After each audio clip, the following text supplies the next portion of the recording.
But listen to Matt, and you tell me what you think about this young man. He's straight up. He's getting straight to the point, man. He's tough. So he's going to have some problems. Check it out. Terry Austin, why should American taxpayers fund lectures at the National Defense University that promote socialism as a strategy to combat China? It's the National Defense University is an academic institution, and I don't know of any such lecture. But well, that's surprising because it was widely reported. The National Defense University had Thomas Piketty come, and this was the title of his lecture, Responding to China, the Case for Global Justice and Democratic Socialism. So now that you know that they did this, would you agree that embracing socialism is not an effective strategy to combat China? Well, I certainly don't agree with embracing socialism. I think so that means... I'm sorry. We're not going to do this. We're not going to let the guy say 4 words and still talk and then cut him off. Check out what Matt says. I control the time, Mr. Chairman. Yeah, but you also have to be fair to the witnesses. No, but I got the answer I wanted. I have a follow-up. My follow-up question is if we don't embrace it, then I guess why did the National Defense University put out a statement?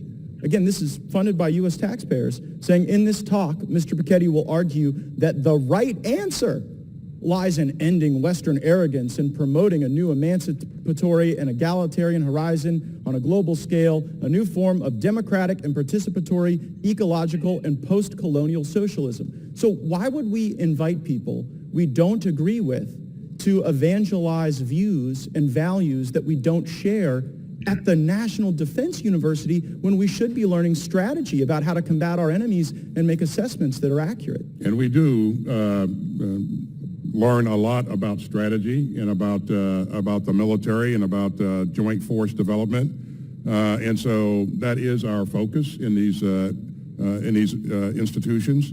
I don't know what the context of this particular or content of this particular speech was. Mr. Secretary, I've shared with you the context. The context wasn't better understand socialism so we can defeat it. The context wasn't learn about it so that we can offer countermeasures.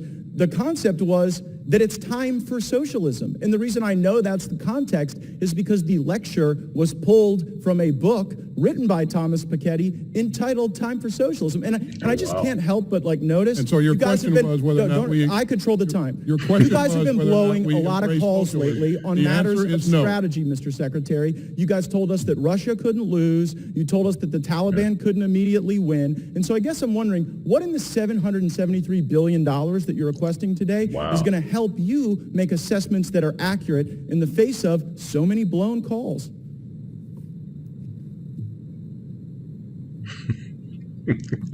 You've seen what's in our budget. You've seen how the budget matches the strategy, and so I'll let that speak for itself. Well, I mean, I've also seen that we're behind, Mr. Secretary. We're behind in hypersonics. Yes, we are. Failed to deter Russia. Last year, so what do you mean we're behind in hypersonics? How do you? Okay, who's ahead in hypersonics? Here we go. How do you make that assessment? I don't know. I make that assessment because China is fielding hypersonic weapon systems and we are still developing them. I make that assessment because Russia actually used one. By the way, your own people brief us that we are behind and that China is winning. Are you aware of the briefings we get on hypersonics? Here's the briefing. We are at a historic turning point. We're a situation where we have technological improvements. We used to dominate technology. That's no longer the case. Hypersonics, clearly China and indeed Russia have advantages on us. And finally, we're about to emerge for the first time in the history of the world in a trilateral nuclear competition, no longer bilateral. The Soviet Union, the United States, no, it's China, Russia, and the United States. But Russia isn't just testing these weapons. It just became the first country to ever actually use hypersonic weapons in war, using them at least 10 times in Ukraine, according to the Pentagon. It's a consequential weapon. And China successfully tested a hypersonic weapon that orbited the globe last year. At one point, the Chinese were building their wind tunnels as quickly as we were decommissioning wind tunnels. Wow.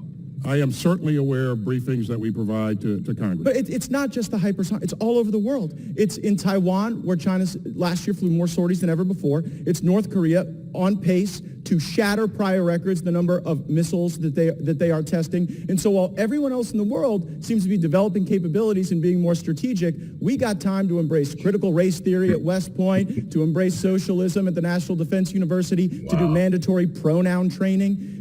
Do you assess? How do we go about creating a safe space for everybody? That's a good question. A really good way to do that is to use inclusive language. Instead of saying something like, hey guys, you can say, hey everyone, or hey team. It's again, this is the most capable, the most combat critical force in the world. It has been, and it will be so going forward. Not if we continue down this path. To do that. Not if we embrace socialism. The fact that you're embarrassed by your country. By No. I'm embarrassed by your leadership. I'm sorry for I am that. not embarrassed for my country. I wish we were not losing to China. It's I what wish you're we were. saying. You know what? That is so disgraceful that you would sit here and conflate your failures with the failures of the uniformed service members. You guys said that Russia would overrun Ukraine in 36 days. You said that the Taliban would be kept at bay for months. You totally blew those calls. And maybe we would be better at them if the National Defense University actually worked a little more on strategy and a little less on wokeism. Has it occurred to you that Russia has not overrun Ukraine because of what we've done and our allies have done? But that was baked into your flawed assessment. That was baked into your flawed assessment. And so I saw that the Obama administration tried to destroy our military by starving it of resources, and it seems the Biden administration is trying to destroy our military by force-feeding it wokeism. We'll let Trump finish this up. Our nation is doomed to become another Venezuela or become another Soviet Union. That's where we're headed. When you look at what's happening with the media, Newt, that's where we're headed. Or become a very large-scale version of Cuba, where all is lost and there is no hope. But no matter how big or powerful the corrupt radicals that we're fighting against may be, no matter how menacing they appear, we must never forget this nation does not belong to them. This nation belongs to you, the American people. Yeah. All right, thanks for watching and subscribe to my channel. And guys, what you think about this Navy pronoun thing that the soldiers have to get trained in?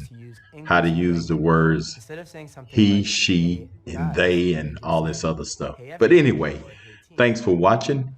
And again, subscribe to my channel and have a great day.